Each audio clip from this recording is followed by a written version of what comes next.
Hey folks, welcome back to part 4 in my compression masterclass. Today we're going to be looking at some of the traditional analog architectures of hardware compressors. Let's do it. Okay, so we've gone through all of the anatomy of compressors. We've looked at threshold, ratio, attack, release, knee, all of that kind of stuff. There are a couple of other controls that we can look at. We'll do that in the next part of this. But today we're going to look at some of the different types of compressor that you might come across. So far, all we've looked at is a kind of stock digital EQ. Digital meaning that it is completely linear. What does linear mean? Linear means that it'll respond exactly the same way every time the signal is put through it. So if you play the same signal through this digital compressor 100 times, it'll do exactly the same thing 100 times because it's linear. Whereas non-linear plugins, whether it's a non-linear compressor or equalizer or anything else, they are made to emulate actual bits of physical hardware, actual bits of analog equipment. So they will therefore have slight fluctuations in how they respond to the signal that enters them and therefore what exits them. They're non-linear, meaning they don't do exactly the same thing every time. And that's part of the reason that people like analog equipment is because it doesn't just do exactly the same thing over and over. It has a bit of its own flavor. It has a bit of its own character.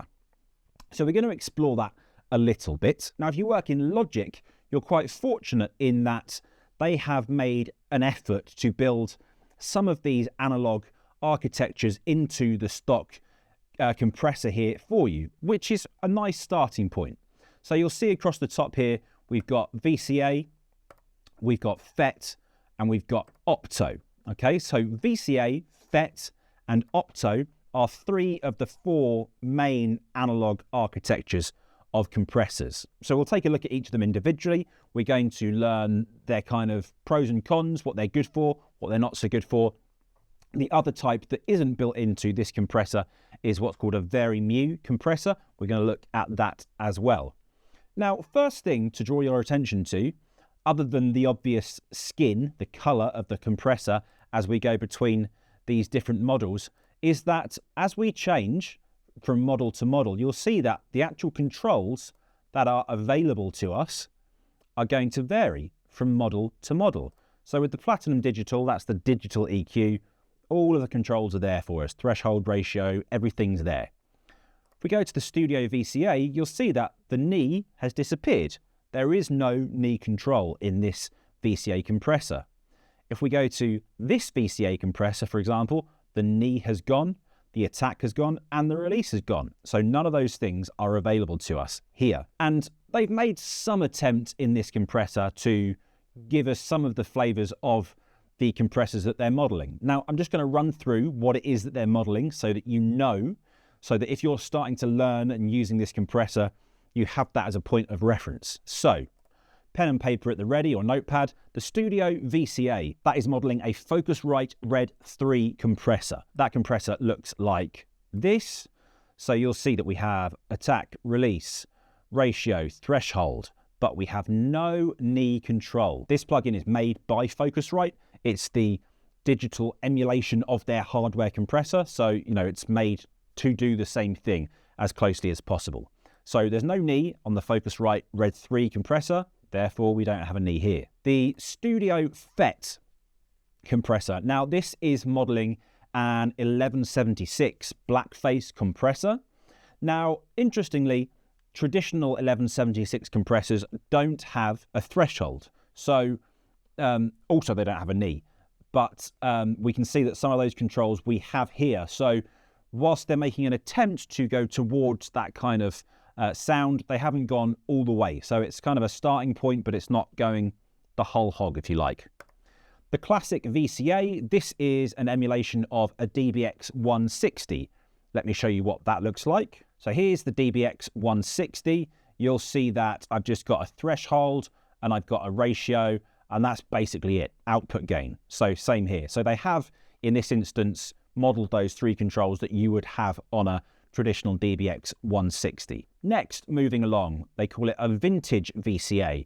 Now, this is modeling an SSL G-Bus Compressor traditionally the G-Bus compressor. And on a G-Bus, we would have, if I pull up this version here, basically all of the options, although not a knee control. So they've decided to leave the knee control on this compressor for whatever reason. But an SSL G-Bus compressor is kind of what they're going for. Then I've got a vintage FET compressor. Now this is a different 1176 emulation. There are lots of different versions of the 1176 hardware compressor, and this is trying to look at the original, the 1176 blue stripe, which looks a little bit like this. Now, I didn't actually show you the black face 1176, but this is what it looks like. We just have input and output, attack and release, and ratio. Whereas here they've left on the knee, they've left on the threshold. So it's not quite the same, but it's, you know, getting towards. And then the last one that we have built in here is an optical compressor, and they call it the vintage Opto. Now this is sort of trying to emulate what's called an LA2A compressor, but this is, in my opinion, the worst of the lot in terms of the effort they've gone to try and emulate. An LA2 compressor literally just has a peak reduction and a gain control. That's basically it. You can switch between whether it's compressing or limiting on some models, not even on the original model, whereas this has still got everything. So it's kind of a bit of a poor man's attempt. But there you go. Those are the hardware compressors that it's sort of trying to emulate. So run through those again. A Focusrite Red 3, an 1176 Blackface or Revision D, a DBX 160, an SSL G-Bus compressor, an 1176 Blue Stripe or Rev A, Revision A compressor, and an LA2A. Got all that? Okay, let's begin. Okay, so we're going to start with VCA compressors. What does VCA stand for? VCA stands for Voltage Controlled Amplifier. Now, what are VCAs really well known for? They're known for being pretty transparent. They're known for not really colouring or saturating the sound too much. So in that sense, they're great for bringing groups of instruments together. They're great on transient heavy material. So you'll hear them a lot on drum buses or on any bus, and definitely on mix buses a lot. They're known to respond to the sound really, really quickly. So they're great for kind of grabbing onto transients and controlling transient information. So if you're needing to shape the transient information on a group of instruments, be that a drum bus or a full mix bus or anything else, a VCA compressor is a great place to start.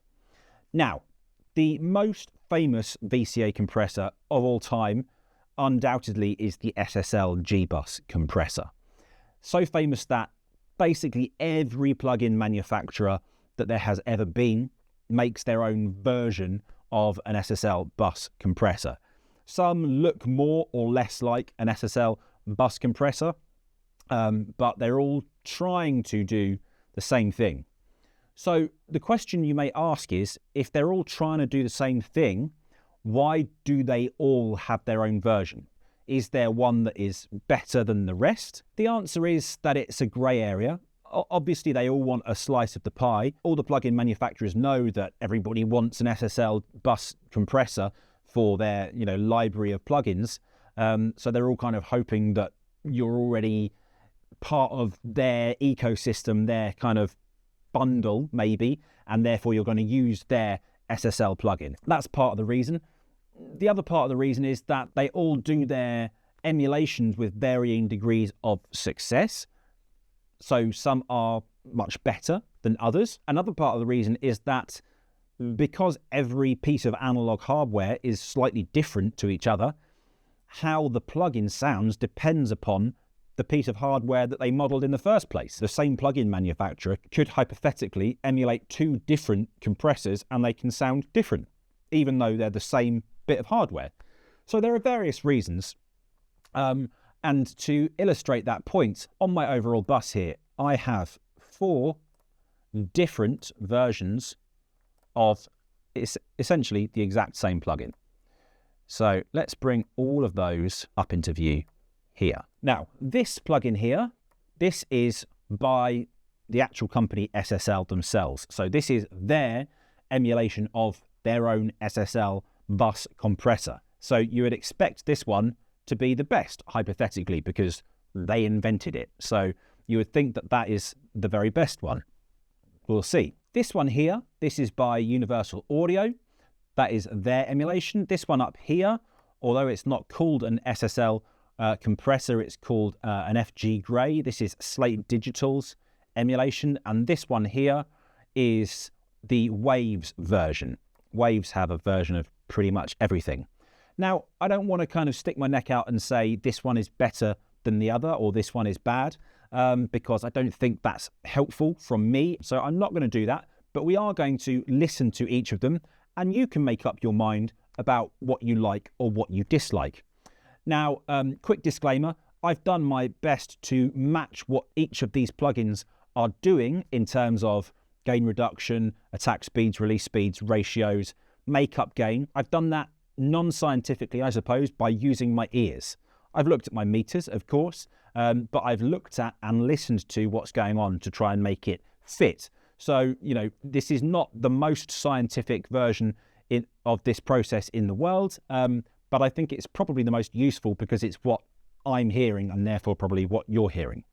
So let's begin with the SSL compressor. This is what I've got straight up on the mix bus. Now, this is just going into a limiter, which is just stopping any clipping. So the output threshold is set at -0.1. That's just to stop any clipping on the mix bus. Other than that, this is the SSL version of the G compressor.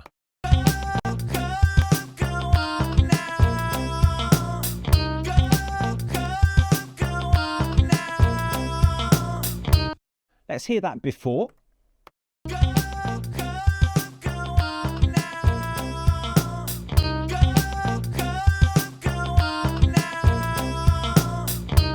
So much more glued. And that's kind of the nickname that this compressor has. Everyone calls it the glue compressor. In fact, I think if you work in Ableton, their stock version of this plugin is called the glue compressor, and it's a version of the SSL G-Bus compressor. So that's the SSL version. Let's jump over to the Slate Digital version.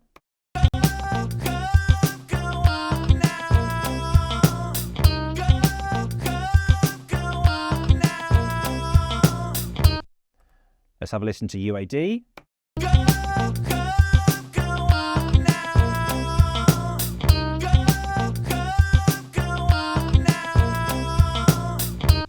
And let's listen to Waves.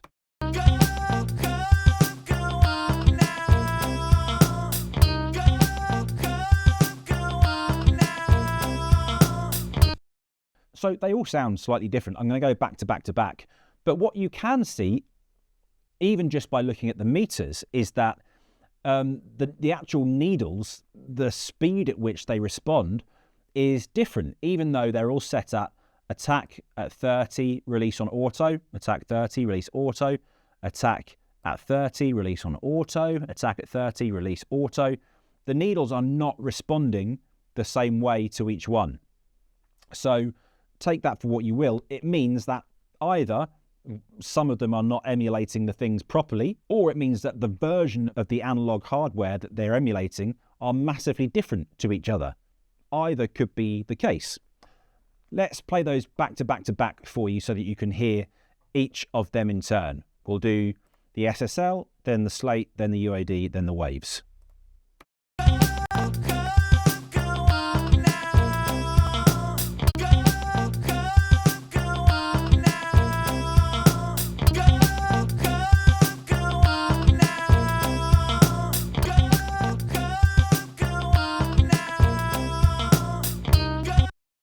Okay, so that's the VCA style of compression. It is fast, it's transparent, so it's great on buses, drum buses, groups of instruments, mix buses. Let's move on to compressor type number 2, which is the FET compressor. Now, FET stands for Field Effect Transistor, which doesn't really help you understand how it works, but that doesn't really matter. What you really need to understand are the main characteristics of a FET compressor. And there are two main characteristics of a FET compressor. The first is that they are really fast, super fast. so you can get really fast attack and release times. And the second is that they saturate or color the sound really, really nicely. So you can get a nice thickening or distorting kind of effect from a FET compressor. Now, the 1176 is by far the most famous FET compressor that there is. And there are, in fact, many different versions of the 1176. So they're all different revisions, revision A, revision D, revision DA. There are all sorts. And if you were, for example, to have plugins from Universal Audio Spark, you get some of the different emulations within that package. So you get the revision A, you get the AE, and you get the revision E. And they're all slightly different, not in terms of how they work, but in terms of how they color a sound. So, for example, the original version, the revision A, which is what this is, the blue stripe, is known to have a really nice kind of mid-range forward effect. And therefore, it's great on vocals. In order to help a vocal kind of be nice and prominent in a mix, that kind of extra mid-rangey kind of boost works really, really well. You'll see that, for example, in Slate Digital's virtual mix rack. They have this blue stripe edition, but they also have a revision D style, which is the blackface, and then they have a more modern version as well. And even within each of those, within the blue stripe and the modern version, they've got circuit A and B, because what they've done is to capture two different versions of the same hardware. So they've got two different revision A hardware compressors, and model one and model the other, because, as I say, these things can sound different, and they've given you two versions in there. So, you know, there's variety in these things. What are the main controls that we're looking for on this compressor? How does it work? Well, an 1176 compressor works a little bit differently in that, as we can see, it doesn't have a threshold. So what that means is that the threshold is fixed. Somewhere in there, there is a fixed point where the threshold is, and when the signal exceeds that threshold, it'll start being compressed. So how do we get beyond that threshold? We simply have to drive the input control. So the more we turn the input control up, the more signal is going to start going above that threshold and be compressed. We therefore have to balance that with the output control. So we have to try and balance the input and output in order to make sure that our signal coming out is not going to be crazy, crazy loud. The attack and release controls are there, but they're slightly counterintuitive, because whereas you would probably think that the fastest attack and release would be number 1 and the slowest would be 7, it's actually the other way round. So the fastest attack and fastest release is number 7, and the slowest is number 1. So those are the controls that we've got here. And then we've got 4 ratio options: 4:1, 8:1, 12:1, and 20:1. And there's also a mode if you push in all of the ratio buttons at the same time. It's called the all buttons in mode, which is a really famous thing that the 1176 is known for, where it basically just completely destroys the signal and it sounds really great in creative ways. So you've got those options there. Now, what would you normally use it on? Things like guitars. It works great on guitars, and it works great on drums as well. Not really on buses or groups of instruments, because it's too fast, so it's going to destroy the transient information too much. But that can be a good effect on guitars and drums. You can also use it on vocals. If you've got vocals that are really attacky, really transient heavy, you can use a really fast compressor to control those transients as well. Now, again, there are loads of different versions of this plugin. Same process I've gone through. I've tried to more or less match 4 different emulations of the same plugin. So this one is from Universal Audio. It's their revision A Blueface. This one is from Slate Digital, same plugin. This one is from Plugin Alliance. It's their Lindell 7X500. And this one here is from Native Instruments, although it's actually soft tube made, but it's sold through Native Instruments. So let's hear these 4 different versions. First of all, the UAD. Let's hear it on the guitar. So I'm just going to solo out the guitar. UAD first.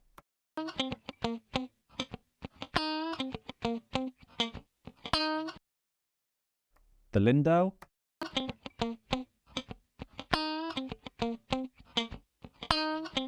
Native Instruments.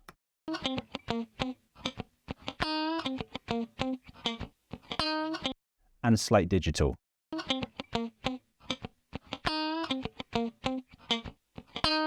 So again, you'll hear there are differences between all of them, quite obviously. I'll play them back to back and I'll be quiet so that you can hear those things.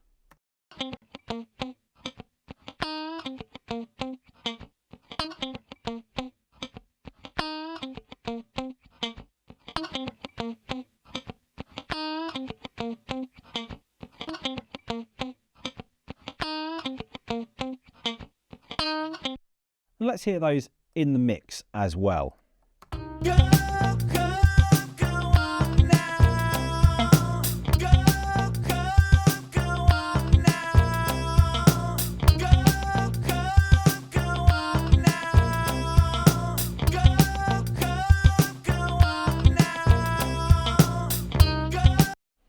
Cool, so there are 4 1176 options. I do have my favourite, but I'm not going to tell you what it is.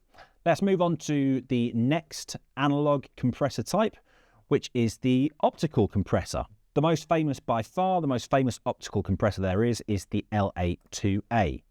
The LA2A looks a bit like this. Now, it's a really, really simple compressor to use. Simple because traditionally it just has 2 controls. So all you have is a peak reduction dial here.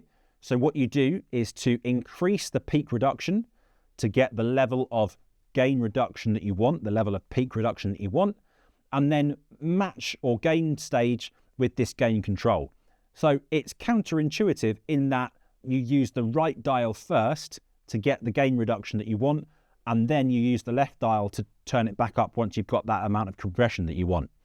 So that's a little bit funky, but other than that, super simple compressor to use. Now, what is an LA2A compressor good for? It's good on anything that is a bit more lyrical, a bit more sustained.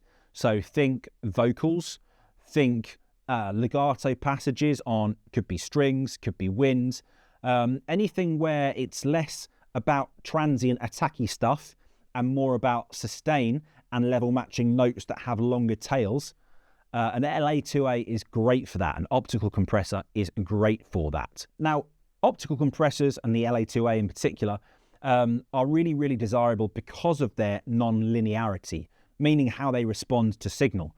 Because there is physically a little light inside that is turning on or off according to the input signal, and that is therefore affecting the amount of signal going through the compressor, it's quite slow to respond. So you'll often see once a sound goes into the compressor, the gain reduction needle takes a little while to actually jump up. So a lot of the transient can get through, which is great in some circumstances. Sometimes we absolutely want that. But the attack and release controls within this compressor aren't fixed. So it doesn't always attack and always release at the same speed. The release, in fact, will kind of come down in a curve like this, meaning that the initial bit of the release will be quite fast, and then it'll get slower and slower and slower the further back below the fixed threshold inside we get. What that means is that if the signal is only going to kind of go just a bit beyond the fixed threshold inside, then the attack and the release are going to be really slow. Because let's say this is where our threshold is inside. If we just go above, then we're just going to use a real kind of tiny bottom bit of that curve. Whereas if we go really high above that threshold, we're going to use the real steep bit of the attack and release curves to come down quickly before we get to where that kind of attack and release curve kind of levels out. And for that reason, they sound really musical. They sound really expressive. Let's hear that on this vocal here. Now, again, I've got 3 different versions here.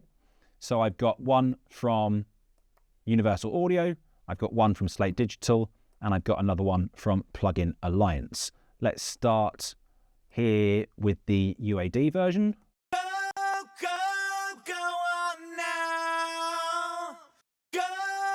Let's go to Slate Digital. Go on now. Go. And to Plugin Alliance. Go on now. Go. Now these 3 are all good emulations. So, you know, there are tiny differences between them, but they're pretty similar. in comparison to the 1176s and the SSL compressors that I showed you previously, where there are clearly some big differences between the different models. There are some that are definitely better and some that are not so good. With these three, these are all quality, I would say. Let's play them back to back to back for you. Go, go, go on now. Go, go, go on now. Go, go, go on now. And in the context of the mix with the UAD version first. Go, go, go on now. Go, go, go on now. Go, go, go on now. Go. Okay, so there we go. Those are some LA2A compressors. Finally, we have what is called a Vari-Mu compressor. Now, Vari-Mu compressors are valve compressors or tube compressors if you're from the US. In the UK, we call them valves. In the States, you call them tubes. Now, tube compressors, Vari-Mu compressors, are known for being kind of smooth and creamy. They're great for gluing groups of instruments together. So again, great on drum buses, great on instrument buses, great on mix buses. Whereas VCA compressors are really fast and they're good at kind of grabbing transient content, Vari-Mu compressors are much smoother. They're more silky. So they're not going to be so kind of aggressive and grabby sounding. They're going to be more kind of loving and like a hug for your mix. So, you know, depending on what it is that you're looking to achieve with your mix bus could inform what sort of mix bus compressor you want, whether you want that kind of fast, grabby sound of a VCA, or whether you want something more kind of loving and silky, like a Vari-Mu compressor. Unlike VCA compressors, though, they're known for imparting a really nice distortion that kind of really glues the mix together. So whereas the SSL style compressors that we were talking about before, I talked about them being pretty transparent and VCA compressors in general being pretty transparent, Vari-Mu compressors are not transparent. They color the mix really nicely. Now, in my book, there are two really famous different Vari-Mu compressors. First of all, there is the Fairchild. This is the Fairchild 670. The 670 is the stereo version. The 660 is the mono version. So this is the Fairchild. We'll see some of the obvious things on here. So we've got our input gain, we've got threshold, and then we've got this, what they're calling time constant, which is a way of adjusting how quickly this compressor is going to be responding. We do not have a ratio control here. We don't have any sort of knee control either. So, you know, again, we're seeing some options there, some options not. The other really famous Vari-Mu compressor is the Manley variable mu compressor. On here, we see, again, some of the same things. So we've got our release control here, we've got threshold, we've got attack, but again, we don't have a ratio control. So, you know, no ratios on a Vari-Mu compressor, basically. Now, I have these two on my drum bus here. So I'm going to play you option A, option B, option C. In fact, let me play you the drums as they were with just the stock digital compressor first of all.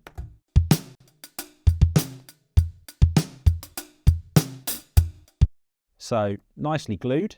Here is the Fairchild.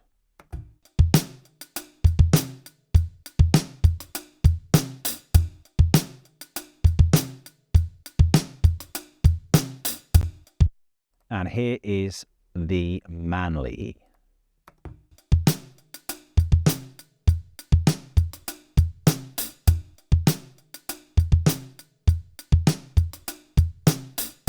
Let's hear those back to back to back so that you can compare a little more easily.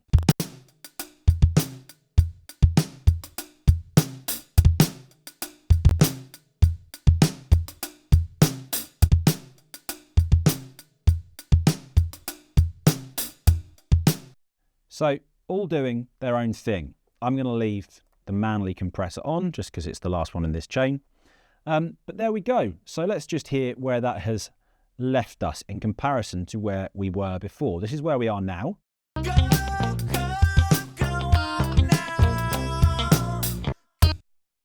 And if I go back to where we were before using digital compressors, Go on now. Go on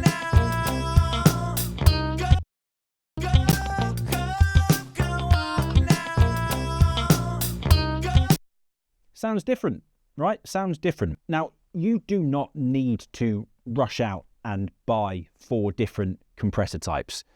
You're much better off learning compression properly with your stock digital compressor first of all. And once you feel that you've really got the hang of being able to hear compression, what does that attack do? What does that release do? Am I getting enough compression? Am I getting too much compression? All those sorts of things. Once you feel that you can really hear the compression in the mix, that's the point at which you should start thinking, okay, what else can I do with compression?